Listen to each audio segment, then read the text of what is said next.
Good morning, all of you. Today, let us revise Laws of Motion chapter from our 11th class syllabus. Laws of Motion.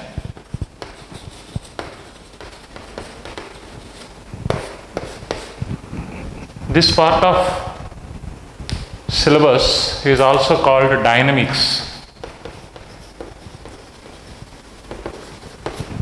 Earlier, we studied kinematics of motion. We never considered cause of motion while discussion in kinematics. But whereas in dynamics, that means in the laws of motion chapter, we will consider the cause of motion. We will take that cause of motion into consideration for solving the problems. In order to consider the cause of motion, we require the knowledge of laws proposed by Newton. So, Newton's laws of motion. There are three laws: first law, second law, and third law. First law is called law of inertia. Second law is called law of force or momentum.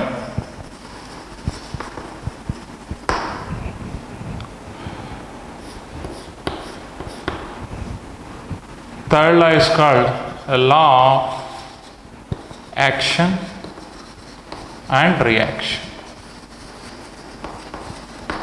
Briefly, I will explain the first law. Whenever a body is at rest, it wants to continue in the same state of rest. Whenever a body is under motion with constant velocity along a straight line, it will continue in the same state of straight line motion until it is compelled by external force. Until it is compelled by external force. This law is called law of inertia or Newton's first law of motion. According to this law, if a body is at rest, it wants to continue in the same state of rest. If a body is under motion, it wants to continue in the same state of straight line motion. The inability of a body to change its state of rest or motion is called inertia.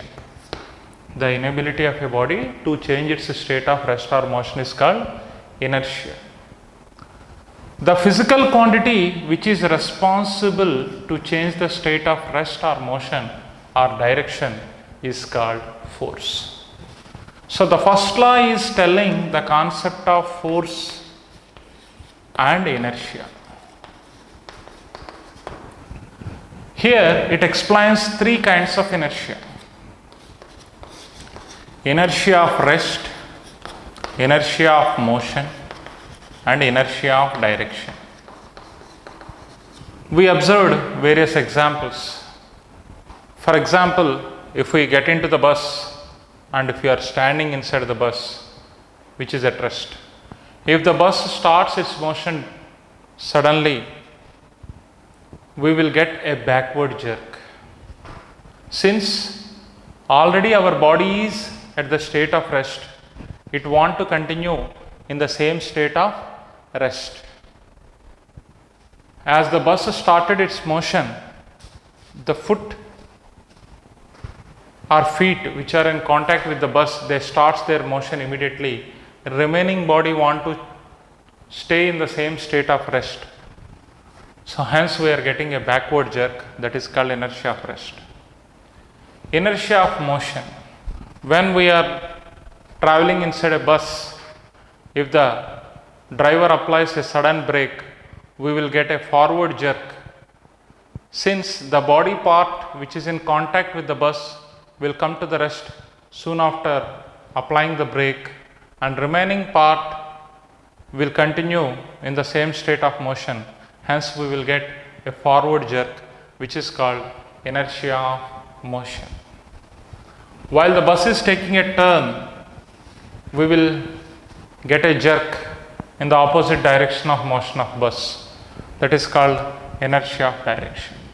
So the concept of inertia, the concept of force were given by Newton's first law.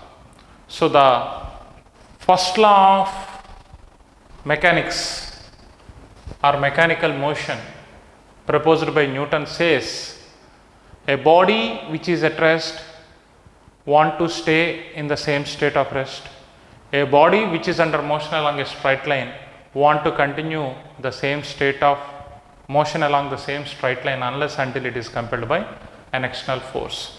Force is a physical quantity which is responsible either to change the state of rest or motion or direction. Inertia is the inability of a body to change its state of rest or motion. Now let us come to the second law. It is most important when compared to other two laws, since we can derive other two laws from this law. According to second law, the rate of change in momentum, momentum means the product of mass and velocity. The direction of momentum is nothing but direction of velocity itself. The rate of change in momentum of a body is equal to or is proportional to applied force on the body, external force applied on the body. So external force is equal to, the proportionality constant is found as 1. So d by dt of P means mv bar. As mass of the body is constant, you may take m into dv bar by dt. So rate of change in velocity is acceleration. So F bar is equal to ma bar. This is called Newton's second law. Is it always true? It is true if the body is having constant mass. In certain situations, the mass of the body is going to vary. For example, if we consider a system of variable mass like rocket motion, the mass of the rocket is going to decrease as the time is passing, as the fuel is burning. So in such systems, mass is variable. Sometimes rocket may move with constant velocity, sometimes the rocket may move with variable velocity also. In that case, if both the factors, mass and velocity, both are variables, means you have to go for UV formula in differentiation. According to UV formula, external force applied is given by m into dv bar by dt plus v bar into dm by dt. So by using this equation, we can solve the problem. Sometimes velocity is constant. If v bar is constant, then derivative of v bar becomes 0. External force applied is given by v bar into dm by dt. So in case of system of variable mass, we use these equations to explain the motion. So here, second law of mechanics, nothing but dynamics, proposed by Newton, is giving us the concept of momentum and force. The rate of change in momentum is proportional to external force applied on the body. F is equal to ma is a general equation for second law of motion, provided mass of the body is constant. If external force acting on the body is 0, then dp bar by dt is, if external force acting on the body is 0, means dp bar by dt is 0. Derivative of something is 0 means something is constant. This is mass into velocity is constant. Mass already it is a constant, so velocity is constant. So the body will continue in the same state of motion with constant velocity when external force is absent. Body will continue with the same velocity. If you want to change the velocity, you need to apply the force. If you want to change the velocity, you need to apply the force. Unless you apply the force, velocity won't change. The body which is at rest will stay at rest. A body which is under motion will continue in the same state of motion. Hence, from second law, I proved first law. Similarly, let me go for third law of motion. According to third law, for every action, there is an equal and opposite reaction. Suppose there are two objects. If you apply a push here, the first object is pushing the second object in this direction. So, this one is force acting on second body because of the first body. At the same time, the second body also applies certain force on the first body. So, force acting on first body because of the second body. Both are equal in magnitude, opposite in direction. Hence, what will happen?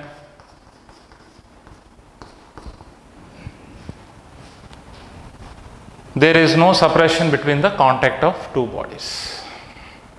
For every action, there is the equal and opposite reaction. Action and reaction never takes place on same body.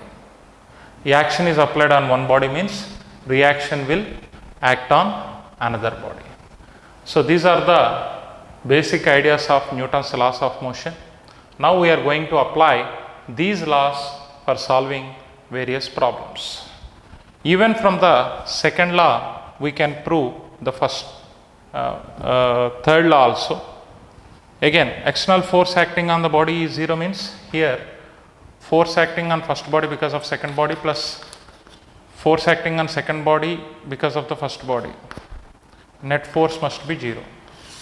Net force is 0 means F12 bar is equal to minus F21 bar. That means for every action there is an equal and opposite reaction. So, we can prove other two laws from second law, hence second law is more important law when compared to other two laws. I hope you understood the basic idea of Newton's laws of motion. Now we can apply these equations for solving various problems.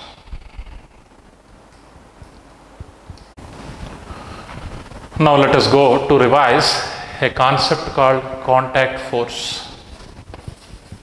Contact force.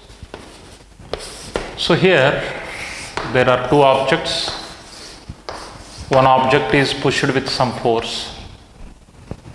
Then what happens? The second object is moving because of a force applied by the first body on second body.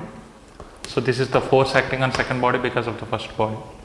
For every action there should be some action and reaction, I said.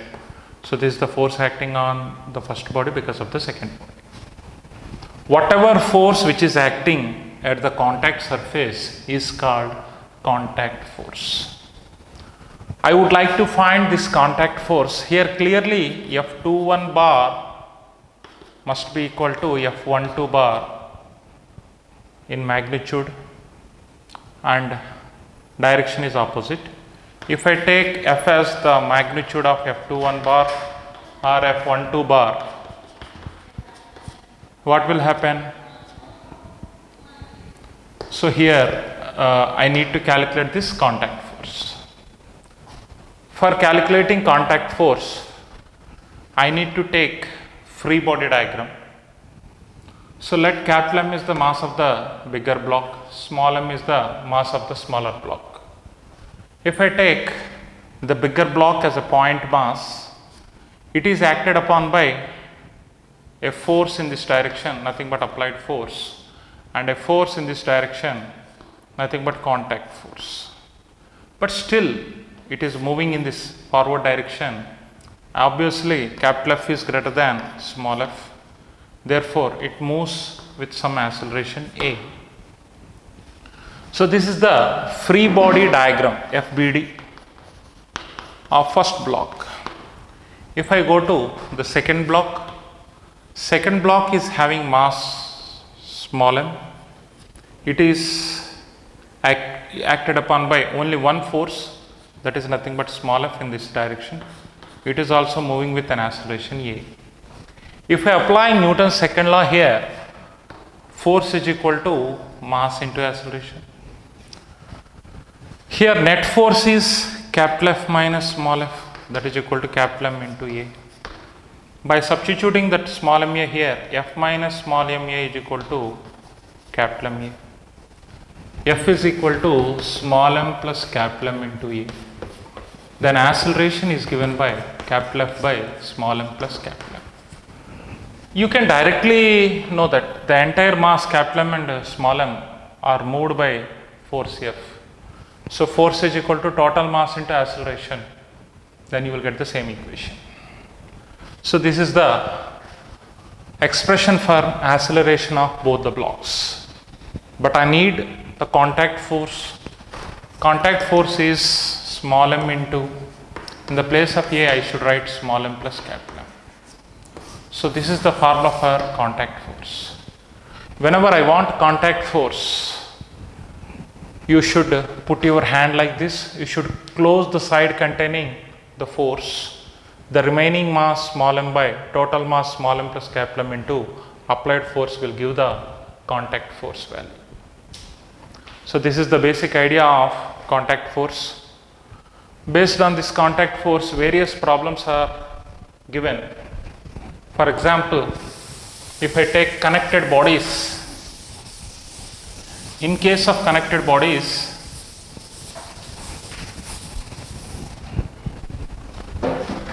if there are blocks like this, 2 or 3 blocks like this, each block is having mass m1, m2, m3. They were connected by strings like this. All the 3 blocks were pulled by a force like this. Now, here there is no direct contact between the bodies, but there is a string which is connecting the 2 blocks, which is responsible for the motion of other 2 blocks. Actually, you are applying force on the first block. Only first block has to move. But there is some force called tension. The tension is with respect to this block in this direction, with respect to this block it is in this direction. It is like contact force. So the tension in the first string is responsible for the motion of second block. Similarly, there is some tension in the second block also. This is responsible for the motion of third block. All the 3 blocks are moving in the same direction with same acceleration if the strings are inextensible. Strings are uniform, inextensible, and lightweight. Then we can calculate the acceleration. How to calculate acceleration? Just now I told you net force by total mass, m1 plus m2 plus m3. Otherwise you take the free body diagram of this, free body diagram of this, free body diagram of this, and if you solve all the 3 equations, then again you will get the same result. If you want contact force at this point, you should close the side containing force. So remaining total mass, whenever you want T1, you should put your hand and close this side. Remaining mass m2 plus m3 by total mass m1 plus m2 plus m3 into the force F. That is the formula for T2. Similarly, if you want formula for T2, you should keep your hand here. You should close the side containing force. Remaining mass by total mass m1 plus m2 plus m3 into force. This will give the value of T1, value of T2 and acceleration A. If you want to solve it, you should take the free body diagrams of individual blocks and you should frame the equations, you should solve the equations, then you will get the same result. If the blocks are on inclined plane like this, for example, here is an inclined plane of inclination theta. Here is a block of mass m1. Okay, here is a frictionless light pulley. over which another block is attached. This block is having mass m2. For time being, m1 is greater than m2. So m1 is trying to go like this. Obviously it will go like this because the string is uniform, inextensible and light string. We need to find acceleration of each block and tension in the string. A single string can have single tension. So with respect to this block, tension is like this, means with respect to this block, the tension is like this. But both the blocks are moving in the, it is going in this direction, it is going in this direction with same acceleration since the string is inextensible. Here, the weight of the block m1g is like this, m2g is like this. m1g can have two components as this is theta. So, for this line, this is the normal. For this line, this is the normal. So, this will be theta. So, it is m1g sine theta. Here, m1g cos theta. This is the action. This is a normal reaction acting here. Now, if I take the equation for this block, this force is trying to pull it this side, this force is acting in this side. Net force is m1g sine theta minus t is equal to m1a. Similarly, if I take the equation for this, t minus m2g equal to m2a. Whenever I need an expression for acceleration, I need to substitute the tension value here. So m1g sine theta minus, in the place of t, I can write m2 into g plus a, that is equal to m1a.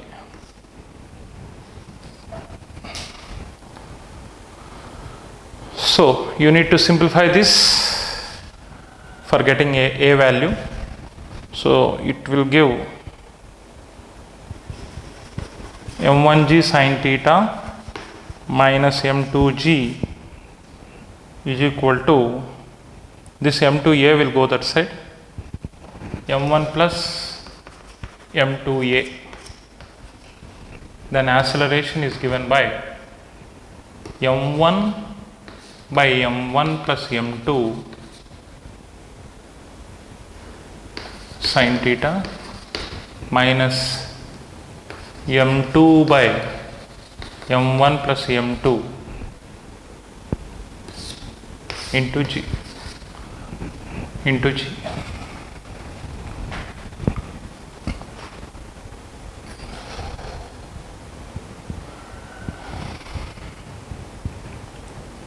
So in this way we can solve. By substituting acceleration here, you will get the tension value. So this is the way of solving any system based on Newton's laws and based on contact force concept. I hope I reached you. Let me move on to the next concept.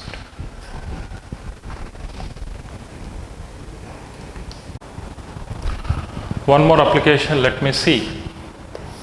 Atwood machine. In Atwood machine, there are two blocks of block mass m1, block of mass m2.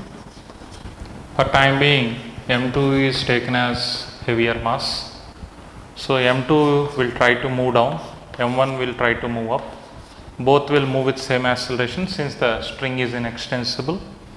And the tension in the string T is in the upward direction here and here. So its weight m2g is downwards, its weight m1g is downwards. So net force with respect to this block, if I speak, T minus m1g, that is equal to m1a. With respect to this block, net force is m2g should be greater than T, that is equal to m2a, and whenever I substitute the t value from here, t is equal to m1 into a plus g. So m2g minus m1 into a plus g is equal to m2a. So m2g minus m1g is equal to m1 plus m2 into a. Then a is equal to m2 minus m1 by m1 plus m2 into g. Heavy mass minus lighter mass by total mass into acceleration due to gravity will give acceleration of each block. By substituting this acceleration here, you will get the tension. So the tension is given by m1 into a plus g. So m2 minus m1 by m1 plus m2 g plus g. So g will come as common, m1g, m2 minus m1 plus m1 plus m2 by m1 plus m2, and m1 gets cancelled, 2 m1 m2 by m1 plus m2 into g. That is the tension in each string. This is the tension in each string. This is the acceleration of each block.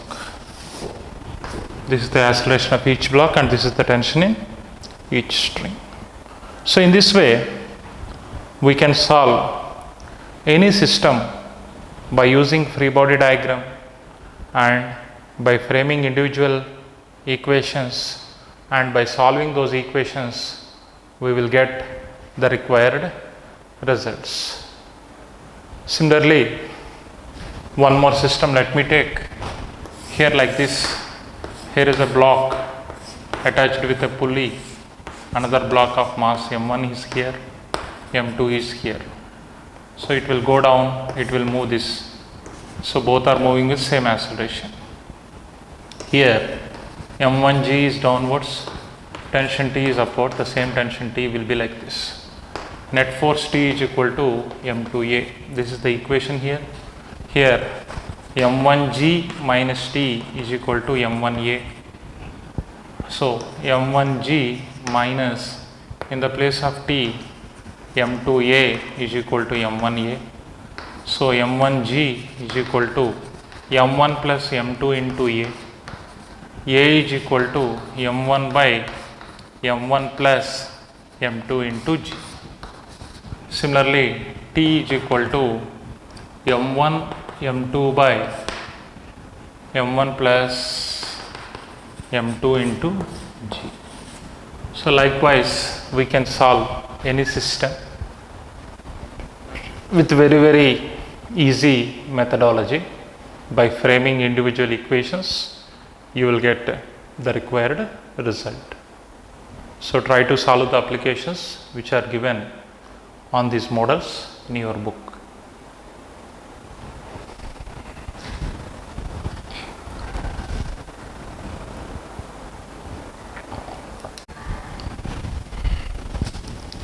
Now let me solve one question asked in IEEE 2002. IEEE 2002. 3 identical blocks, each of mass m, 2 kgs, are drawn by a force 10.2 newtons. 3 identical blocks, each of mass m is equal to 2 kgs, are drawn by a force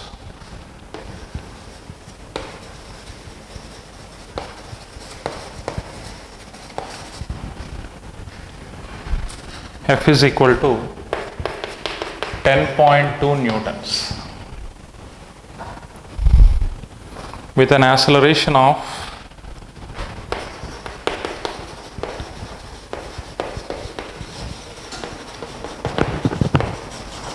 with an acceleration of 0.6 meter per second square. 0.6 meters per second square on frictionless surface. Frictionless surface.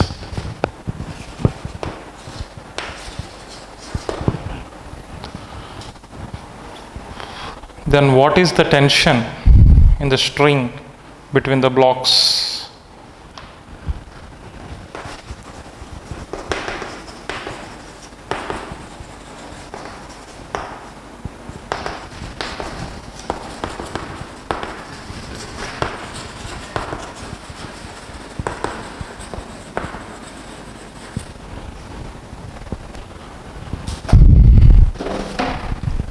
So here 3 identical blocks, each of mass 2 kg, 2 kg, 2 kg. They are pulled by a force of 10.2 newtons. This is the external force applied. Tension in the string is T1. Tension in the string is T2. So all the blocks are moving with an acceleration 0.6 meters per second square.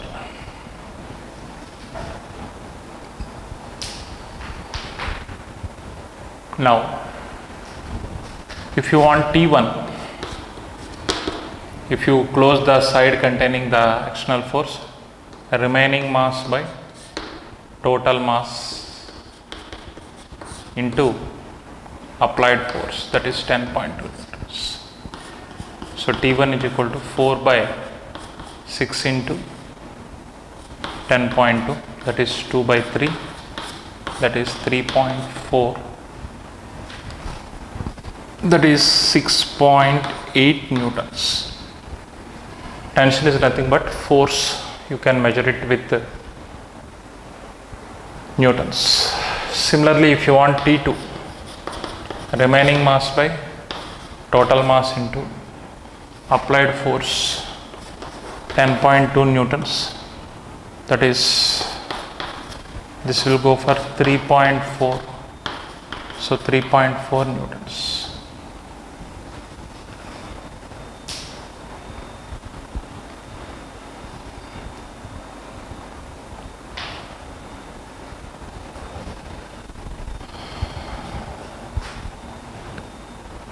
So this is the solution for this question. Very simple.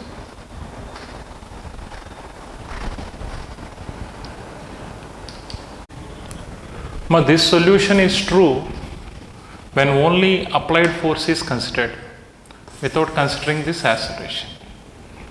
But they gave some acceleration value also here. So we have to go for the consideration of this also. That's why better solve this problem using free body diagram method. If I consider this 2 kg mass, it is pulled forward by 10.2 newtons, pulled backward by tension T1. Still it is moving with 0.6 meters per second square acceleration. Then one net force, that is 10.2 minus T1, must be equal to mass into acceleration 0.6. Then T1 is equal to 10.2 minus 1.2, that is 9 newtons. Similarly, if I take the second block into consideration, otherwise you take the third block into consideration, anything, no problem. If I take the third block into consideration, this is a 2 kg block pulled forward by T2, moving with acceleration 0.6 meters per second square. Then T2 must be equal to 2 into 0.6, that is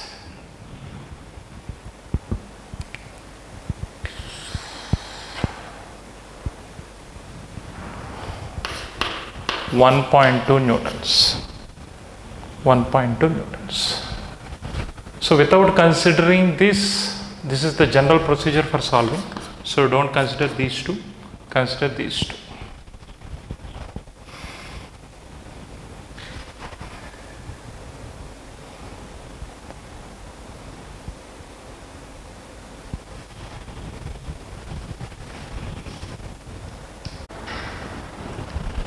Again, we should not take like this. Here only I am considering this 0.6 meters per second square. So this is also not correct. The exact way of calculating T2 is you take the free body diagram of the middle block. The middle block is pulled forward by 9 newtons, as we calculated as T1 as 9 newtons. It is pulled backward by T2, but still moving with 0.6 meter per second square. Now 9 minus T2 must be equal to its mass 2 into 0.6, that is 1.2 newtons.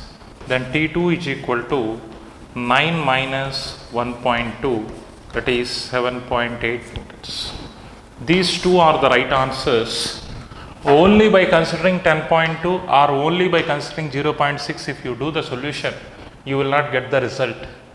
The exact result for the given question, the tension T1 is 9 newtons, tension T2 is 7.8 newtons. Here I considered 10.2. By considering 10.2 and 0.6, I got 9. Again, by considering 9 and 0.6, I got this. So this is the procedure you should adopt while questions are given in this fashion. I hope everybody understood the solution for this problem. Now let me move on to the next application.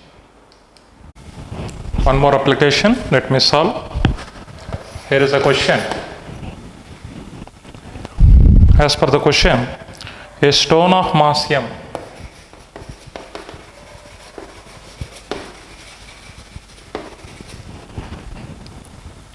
falls from the top of a tower.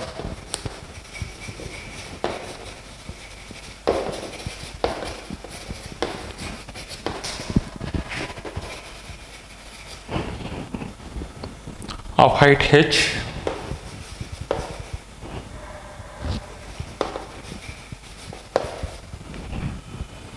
and it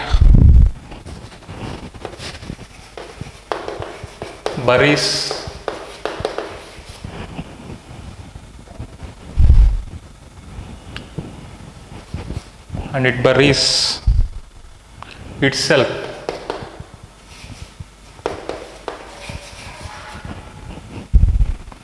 a distance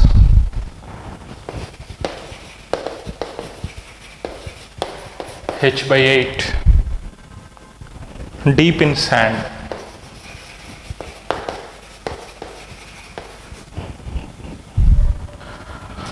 The time of its penetration in sand is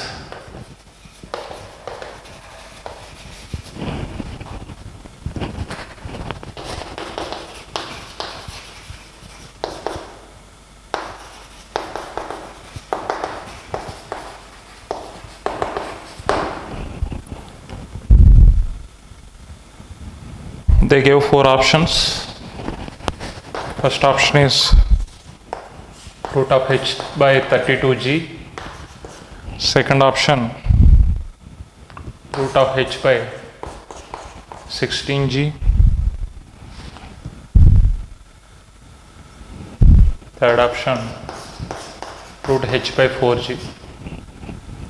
Fourth option, root h by 8g. We need to solve this question. This is simple.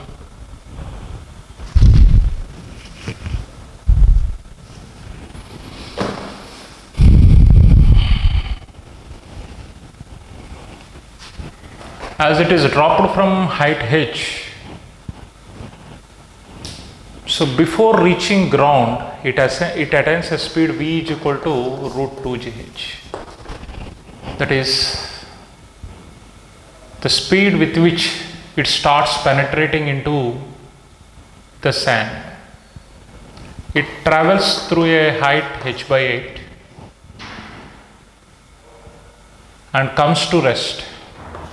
So final velocity becomes 0. What is the time of penetration they are asking? You know that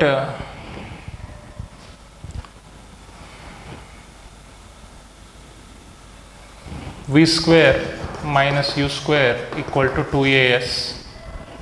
Final velocity 0. Initial velocity square means 2gh. That is equal to 2 into a into the distance of penetration is h by 8. Then this 2 gets cancelled. A is equal to minus 8gh by h. HH also gets cancelled. A is equal to minus 8g. This is the retardation with which it is penetrating into the sand. You are asked to find the time of penetration. You know that v is equal to u plus at. Final velocity is 0. Initial velocity root 2gh. Acceleration is nothing but retardation minus 8g.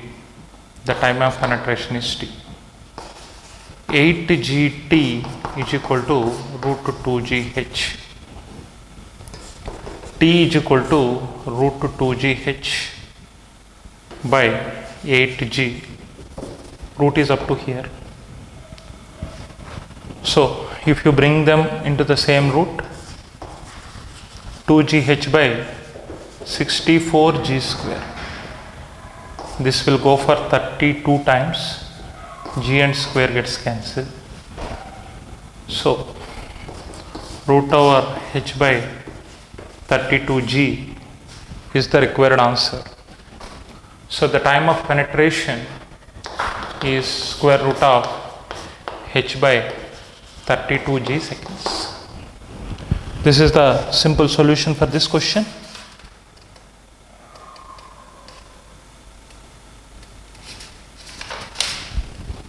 Let me move on to the next question.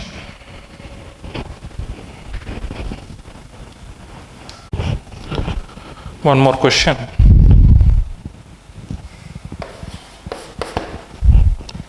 A vehicle having mass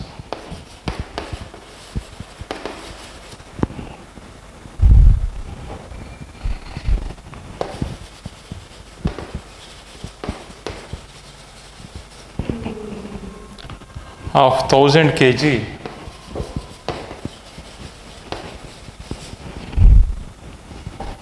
is moving with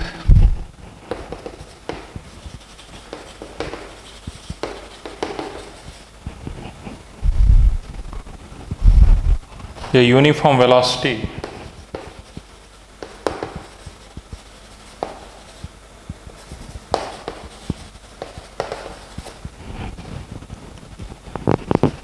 of 20 meters per second. Sand is dropped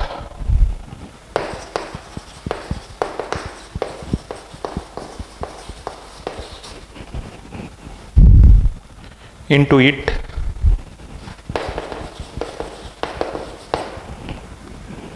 at a rate of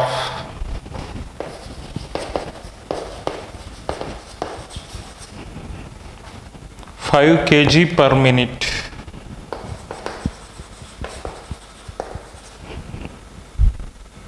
The force needed to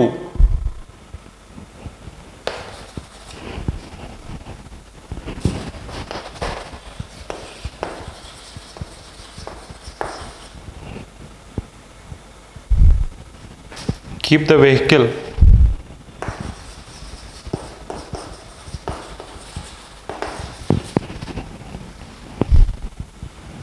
moving with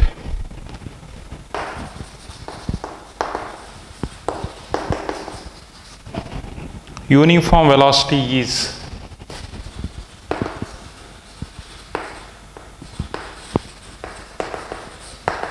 this is the question. Here, as per the question, velocity should be constant. Therefore, force is nothing but change in momentum with respect to time. That is d by dt of mv. Here velocity is constant, means v into dm by dt. And you are given that vehicle is moving with a speed 20 meters per second. Sand is dropping at a rate 5 kg per minute. So that is 5 kg per 60 seconds.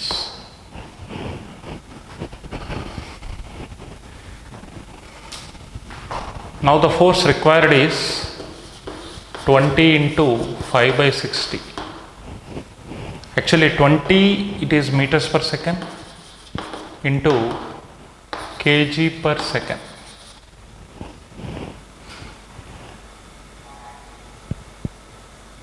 That is kg meter per second square, nothing but Newton. This will go for 3. So 5 by 3 kg meter per second square. That is 5 by 3 Newton is the force required to keep the vehicle moving with constant speed. This is the solution for the given question. I hope everybody understood this answer. One more question let us solve. Here is the question. As per the question, a particle of mass 1 kg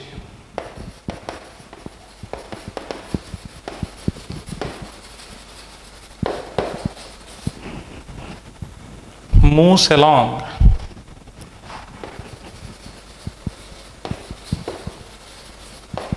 x direction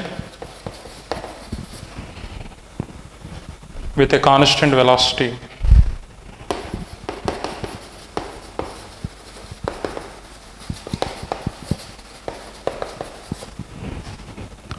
(2 meters per second).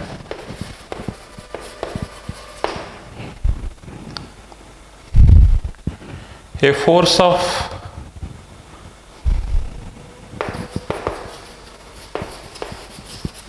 Newton is applied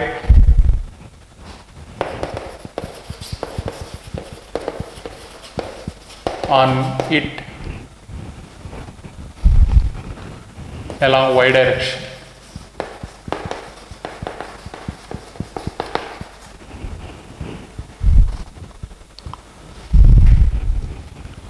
Velocity of the body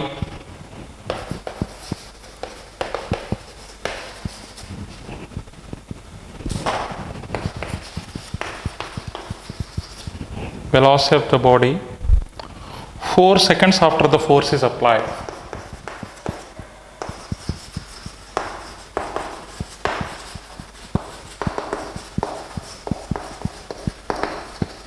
This is the question. So here mass of the body is given as 1 kg. It is moving along x direction with velocity. So velocity vector, I can take 2i cap. A force of 2 newtons is applied along y direction. So I am taking the unit vector as j cap. Okay. This is in meters per second. This is in newtons. The time of application of force is 4 seconds. You are asked to find final velocity of the body. Let me take v1 dash, v1 bar, question mark. Whenever I apply force, the body gains some acceleration. So first let me calculate the acceleration gained by the body. F bar is equal to ma bar. Then a bar is equal to f bar by m. Force is 2 j cap by mass is 1. So acceleration is 2 j cap meter per second square. Now you know that v is equal to u plus at when we consider them in vector form like this. So final velocity v1 bar is equal to initial velocity 2i cap, acceleration 2 j cap into time 4. Therefore final velocity vector is 2i cap plus 8j cap. If I take modulus of this, square root of 2 square plus 8 square, that is 4 plus 16, that is 220, that is 2 root 5 meters per second. This is the magnitude of final velocity.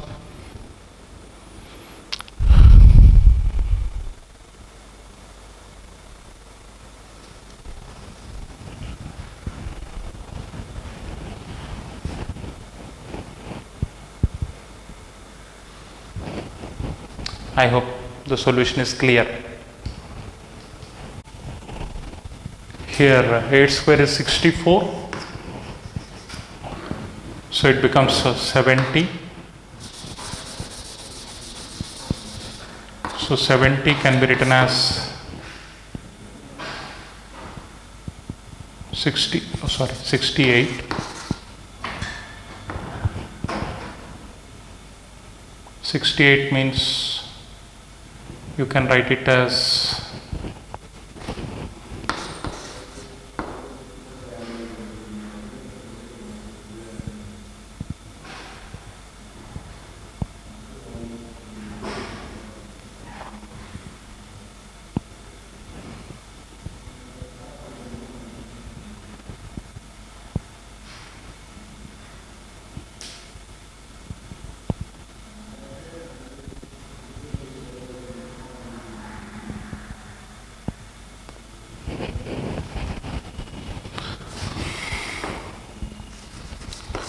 this is the